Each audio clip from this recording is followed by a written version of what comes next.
Hi everyone, कैसे हैं सब। उम्मीद करता हूँ कि सब खैर खैरियत से होंगे। कुछ मसरूफियात की वजह से मैं लेक्चर रिकॉर्ड नहीं कर सका, जिस वजह से एक दो वीक्स के लिए मैंने लेक्चर रिकॉर्ड नहीं किए। दोबारा से हम कंटिन्यू करते हैं अपने लेक्चर को।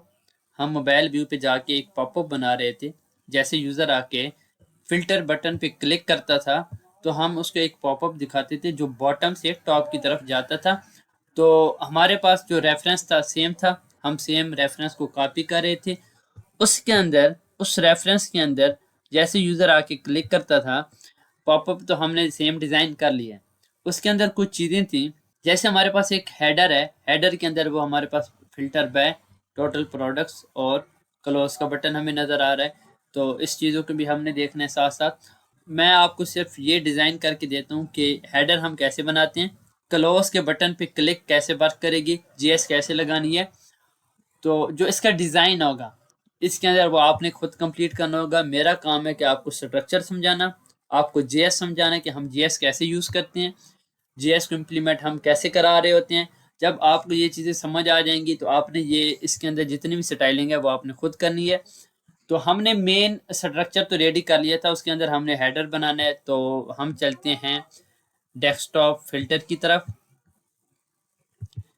डेस्कटॉप फिल्टर यहाँ से हम इसकी क्लास कॉपी कर लेते हैं, अपने कोड में जाते हैं। तो ये हमारे पास डेस्कटॉप फिल्टर का डिव जहाँ से स्टार्ट होते हैं, इसके अंदर एक हम डिव बना लेते हैं। इसका नाम हम रखते हैं फिल्टर हेडर पॉपअप, और इसके अंदर एक रैपर बना लेते हैं।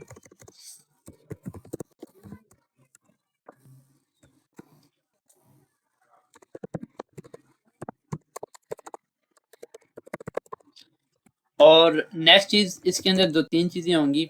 जो पहला डिव होगा उसके अंदर हमने रख देनी है दो चीज़ें।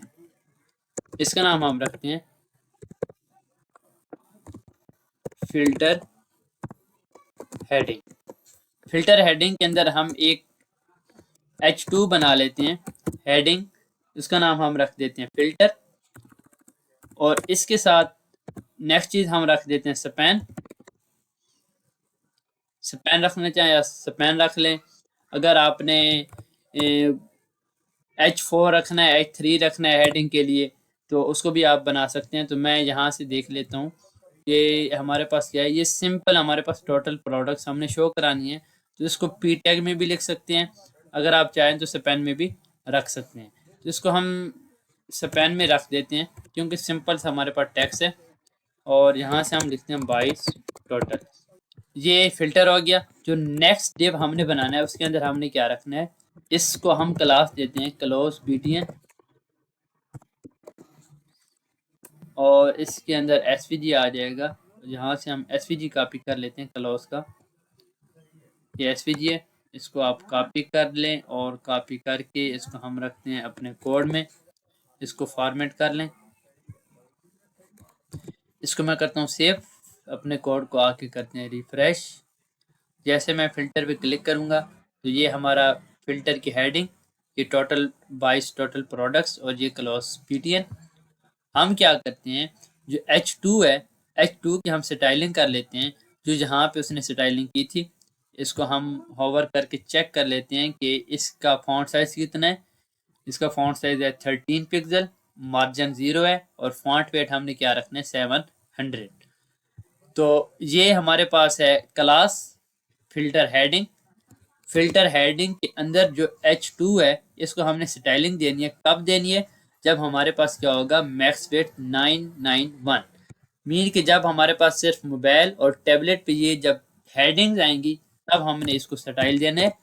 इसके अंदर जो H2 है, सेम स्टाइलिंग हम दे देते हैं। यहाँ से हम कॉपी कर लेते हैं, इसको हम करते हैं कॉपी।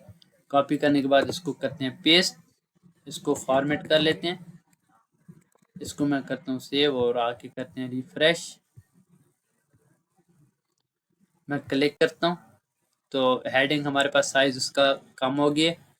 नेक्स्ट चीज़ है हमारे पास 22 टोटल। इसको भी देख लेते हैं कि इसकी स्टाइलिंग क्या है। इसकी फॉन्ट साइज है 1.3 रैम, इसकी भी 13 पिक्सल ही है, और इसका कलर हमारे पास ब्लैक है, और मार्जिन इसका है 0। तो यहाँ से हम क्या करते हैं, कॉमा लगा के इसके अंदर जो स्पैन है उसको भी हम सेम, इसको हम अलग कर लेते हैं क्योंकि जो इसका फॉन्ट वेट है वो है ज़्यादा। तो नीचे जाके हम इसको अलग कलर असाइन कर देते हैं। कलर हमारे पास है ब्लैक, फॉन्ट साइज 13 पिक्सल। इसको मैं करता हूँ सेव और इसको आके हम करते हैं रिफ्रेश। जैसे मैं क्लिक करता हूँ इसकी भी स्टाइलिंग हो गई। अब क्या करते हैं, ये जो क्लोज का बटन है, क्लोज के बटन को हमने राइट पे लेके जाना है। तो इसके लिए सिंपल तरीका ये होता है कि आप क्या करें, पेरेंट को आपने पास कर देना है रिलेटिव, पेरेंट के अकॉर्डिंग इसको हम राइट पे मूव करेंगे पोजीशन एब्सोल्यूट के थ्रू। तो जो फिल्टर हेडर पॉपअप है और यहाँ से हम इसको क्या करते हैं पोजीशन रिलेटिव,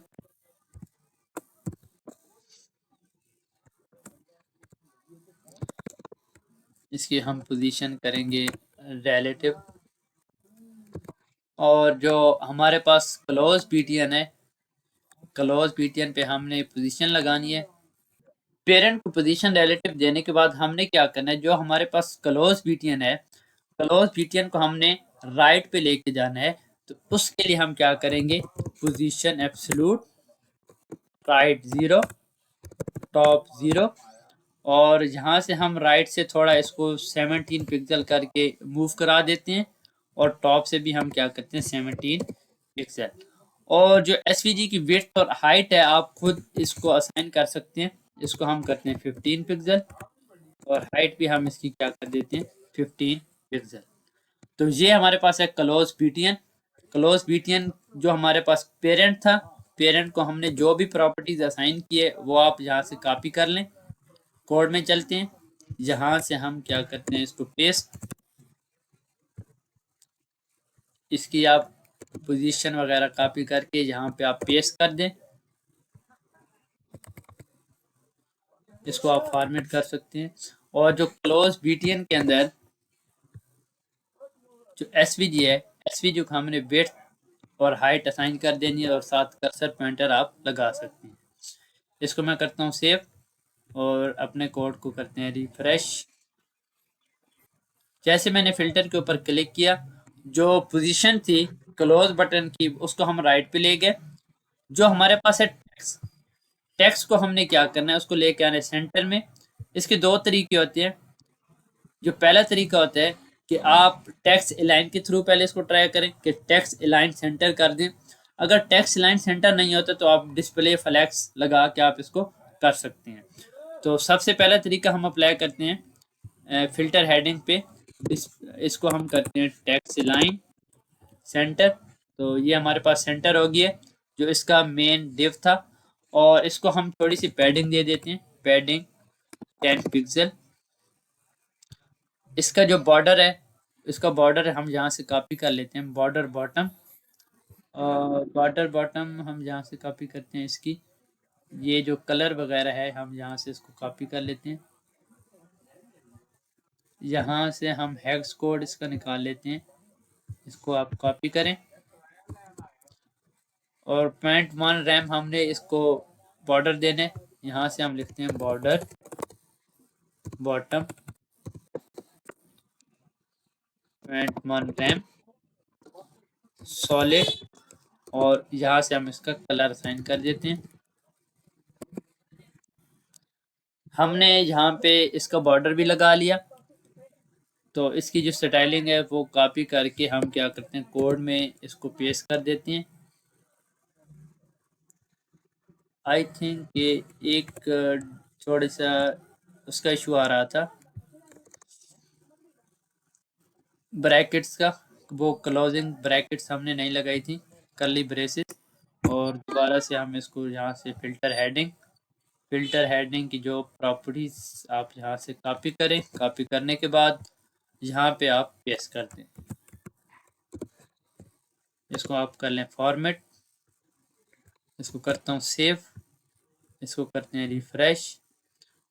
तो जैसे मैं जाता हूँ पहले से बड़ी स्क्रीन पे, तो बड़ी स्क्रीन पे ये हमारे पास नज़र आ रहे हैं। तो अगर हमने डेस्कटॉप पिन को हाइड करना है तो जो इसका पेरेंट हमने रखा था ये डेस्कटॉप फिल्टर है।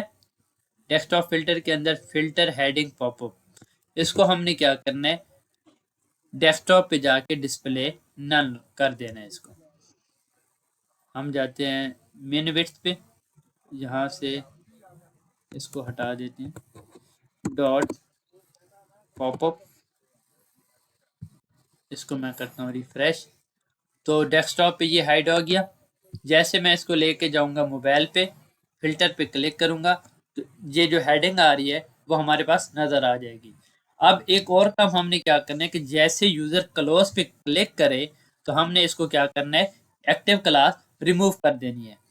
तो इसकी हम क्लास कॉपी कर लेते हैं, क्लोज बीटीएन, यहाँ से हम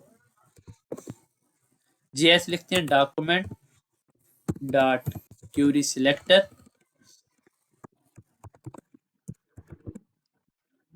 डॉट क्लोज बीटीएन। तो उसने हमें ये बता दिया कि ये हमारे पास एक डिव है क्लोज बीटीएन का, इसके ऊपर हमने क्या करना है, डॉट एड ईमेल लिसनर, इसके ऊपर हमने क्लिक लगानी है। इसके अंदर हम लिख देते हैं क्लिक, एक हम एम्प्टी फंक्शन पास कर देते हैं। जब यूजर आके क्लोज बीटीएन पे क्लिक करेगा तो हमने यहाँ से कौन सा डिव गेट करना है, डेस्कटॉप फिल्टर,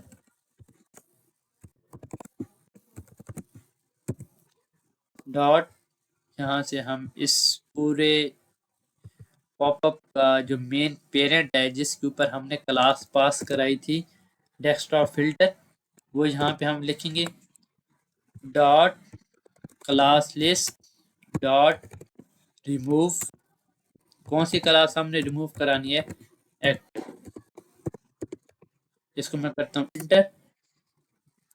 जैसे मैं इसके ऊपर क्लिक करूंगा तो जो हमारे पास क्लास होगी वो रिमूव हो जाएगी।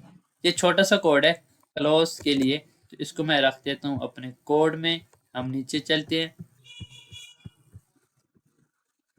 जहाँ से ये हमारे पास स्क्रिप्ट है तो स्क्रिप्ट के अंदर हम नीचे इसको पेस्ट कर देते हैं। इसको मैं दोबारा से रिफ्रेश करके रन करते हैं। जैसे मैं इसके ऊपर क्लिक करूंगा पॉपअप हमारे पास ओपन हो गया, हमने एक सिंपल सा हेडर भी डिज़ाइन कर लिया। जैसे इसके ऊपर मैं क्लिक करूंगा तो वो रिमूव हो जाएगा। इस तरह से आप कोई भी अपना ड्रॉअर बना सकते हैं, कोई पॉपअप बना सकते हैं, उसकी आप कोई भी ट्रांजिशन लगा सकते हैं। और इसके नीचे जो भी मैंने स्टाइल किया था, जैसे मैं समरी के ऊपर क्लिक करता था तो मैंने एक पोजीशन एब्सोल्यूट दी थी डेस्कटॉप फिल्टर यूएल को। तो जो हमने कोड डेस्कटॉप के लिए रखा था आप यहाँ से उसको कट कर सकते हैं, यहाँ से आप कट करें और इसको आप ले जाएं डेस्कटॉप में, जो हमने मीडिया क्यूरीज लिखी थी डेस्कटॉप की मेन विड्थ के लिए, इसके अंदर पेस्ट कर दें। क्योंकि जो स्टाइलिंग हमने डेस्कटॉप के लिए लिखी है तो उसको आपने मीडिया क्यूरी जो डेस्कटॉप की होगी उसके अंदर रखना है, ताकि उसका इफेक्ट हमारे पास मोबाइल पे ना आ जाए। जो पोजीशन वगैरह हमने दी थी तो वो अगर हम मोबाइल पे नहीं चाहते कि ये वाली पोजीशन लगे तो आपने क्या करना होता है, उसको उठा के आपने मीडिया क्यूरीज में रख देना है, ताकि उसका इफेक्ट किसी दूसरे छोटी स्क्रीन के ऊपर उसका ना आ जाए। जैसे इसको मैं सेव करता हूँ तो पहले हमारे पास इसको कौन सी पोजीशन लगी थी, पोजीशन एब्सोल्यूट, हालांकि हमें मोबाइल पे पोजीशन एब्सोल्यूट नहीं चाहिए। इसको मैं करता हूँ रिफ्रेश। जैसे मैं इसके ऊपर क्लिक करता हूँ, जैसे इसके ऊपर मैंने क्लिक किया तो सेम स्टाइल हमारे पास कौन सा अप्लाई हो गया जो यहाँ पे चल रहा था। तो बाकी इसका बॉर्डर, इसका फॉन्ट साइज, इसकी जो जो चीज़ें हैं नीचे क्लियर आल, जो भी आपने बटन है वो आपने खुद बनाने हैं। मेरा काम था आपको समझा देना कि ये बनता कैसे है, कि हम डेस्कटॉप का कोड रीयूज करके मोबाइल पे कैसे शो करा सकते हैं, क्लोज का बटन हमने कैसे लगाना है, ये चीज़ें मैंने आपको सारी समझा दी हैं। जो आफ्टर, इसके ऊपर हमने एक आफ्टर लगाया था, जैसे क्लिक होता था हमने यहाँ से एक आफ्टर लगाया था, तो आफ्टर का कोड भी आप उठा के कहाँ पे रख सकते हैं, यहाँ से आप उसको भी यहाँ से उठा लें, उसको जाके हम रखते हैं डेस्कटॉप पे। तो ये डेस्कटॉप की वीडियो क्यूरीज है, इसके अंदर हम रख देते हैं, क्योंकि इसका इफेक्ट भी हमें मोबाइल पे नहीं चाहिए। इसको मैं करता हूँ सेव, यहाँ से हम करते हैं रिफ्रेश। जैसे फिल्टर के ऊपर क्लिक होगा और यहाँ से मैंने समरी डिटेल के ऊपर क्लिक किया और यहाँ से मैं क्लोज करूंगा तो मेरा जो पॉपअप है वो क्लोज हो जाएगा। जो पहले आफ्टर इफेक्ट के साथ हमने जो ओवरले बनाई थी पूरी स्क्रीन पे, वो हमें सिर्फ चाहिए किस पे, डेस्कटॉप पे। जैसे इसको मैं क्लोज करके डेस्कटॉप पे आता हूँ, इसको करता हूँ रिफ्रेश, जैसे इसके ऊपर क्लिक करता हूँ तो सेम कोड चलेगा, लेकिन हम इसको मोबाइल पे लेके जाएंगे तो वो मोबाइल पे वो कोड रन नहीं होगा, क्योंकि उसको हमने किसके थ्रू हैंडल किया है, मीडिया क्यूरीज के थ्रू। और जो स्टाइलिंग आपने इस तरह से आपने सेम कर देनी है, क्योंकि जितनी भी ज़्यादा चीज़ें थी वो मैंने आपको समझा दी हैं। क्लिक आपको चला के दिया है, जो इसकी फॉन्ट साइज वगैरह थे हेडर के। तो बाकी जितनी स्टाइलिंग है, बॉर्डर वगैरह देना है, या हेडिंग का आपने कोई फॉन्ट साइज देना है, फॉन्ट वेट देना है, वो आपने खुद करना है। तो नेक्स्ट लेक्चर में हम देखेंगे कि ये जो नीचे हमारे पास प्रोडक्ट्स होती हैं इसको हम कैसे डिज़ाइन करते हैं, इसके अंदर टाइटल कैसे आता है, प्राइस कैसे आती है, इसको हम पूरा एक सिंपल सा डिज़ाइन करेंगे और उसके ऊपर हमने ये चलाना है कि इसके ऊपर ग्रेड वर्क कैसे करते हैं। ये आखिरी जो हमारे काम रह गए हैं। इसके बाद हम कलेक्शन पेज को क्लोज करेंगे। कलेक्शन पेज के बाद हम जाएंगे प्रोडक्ट पेज पे। आज के लेक्चर में अगर आपको कोई भी इश्यू है, कोई चीज़ समझ नहीं आ रही, तो आप मुझे मैसेज कर सकते हैं।